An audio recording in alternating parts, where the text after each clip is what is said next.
Isang kontrobersyal na kaganapan ang gumulantang sa social media matapos ang kasalang ginanap nina Zainab Haraki at basketball player na si Bobby Ray Parks, Jr. noong June 1, 2025 sa Tagaytay City.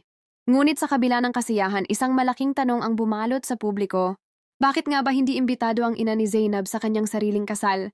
Ayon sa mga ulat, ang mismong ina ni Zainab Haraki na si Mariafe Ocampo ay hindi dumalo sa kanilang Christian wedding ceremony. At hindi ito dahil sa personal na desisyon kundi dahil hindi siya inanyayahan.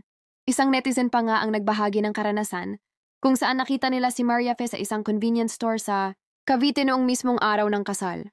Ayon sa kanila, narinig nilang nagsalita ito ng may halong sama ng loob at nagbanta pang ipopost ang kanyang larawan sa Facebook bilang reaksyon sa hindi pag-anyaya sa kanya.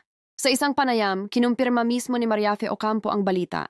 Aniya, hindi siya pinayagang dumalo ni Zainab at bagamat hindi niya idinetalye ang dahilan, inamin niyang labis itong masakit sa kanya bilang isang ina.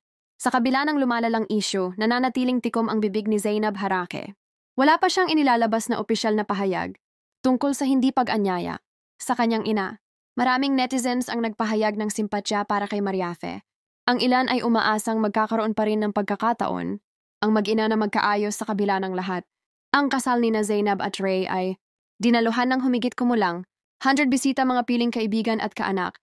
Pinatupad din ang no-phone policy upang mapanatili ang privacy ng seremonya at hiningi ang presensya ng mga bisita bilang regalo imbes na material na bagay. Ano ang masasabi niyo sa hindi pag-imbita kay Mariafe Ocampo sa kasal? Pagkakataon ba ito para maghilom ang sugat ng nakaraan o hudyat ng lalong paglalayo ng mag-ina? I-share ang inyong opinion sa comment section below.